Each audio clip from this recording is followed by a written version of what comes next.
The Supervisory Effectiveness Dashboard, published around 2 months ago, sets the tone of the authority for the coming months.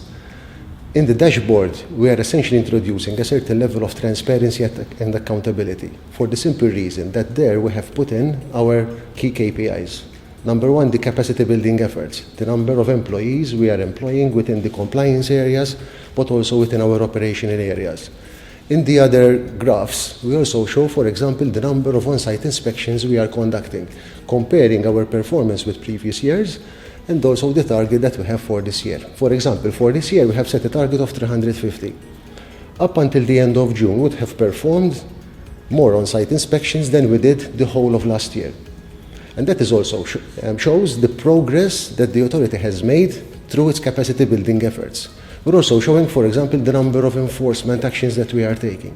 These are all areas which will enable the authority and make the authority more effective in its enforcement and supervisory capabilities. We have also made great progress in our capacity building efforts. One of the challenges that we had as an authority was to build enough capacity so that the authority has enough resources and technical ability to conduct its work effectively. As at today, we have around 408 employees employed with us, and we are targeting that amount to reach 446 by the end of this year. We have managed also to attract some of the best talent, both local, but also from overseas. In fact, today we have practically 15% or more of our employees who are expatriates. We also have 3 senior executives also who joined us from the UK, who are part of our senior leadership team, and that is creating an environment of more diversity.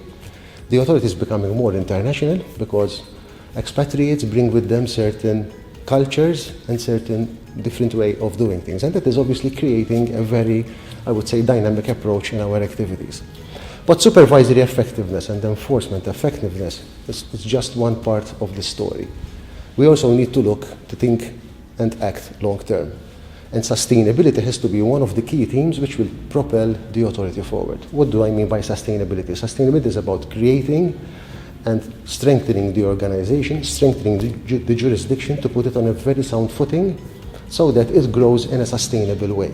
By attracting new types of businesses to Malta, by investing more in fintech, for example, in innovation, but also making Malta more attractive in areas like asset management and banks, for example, and also a reform in our capital markets. That should ensure that the industry keeps growing in a sustainable way for the foreseeable future.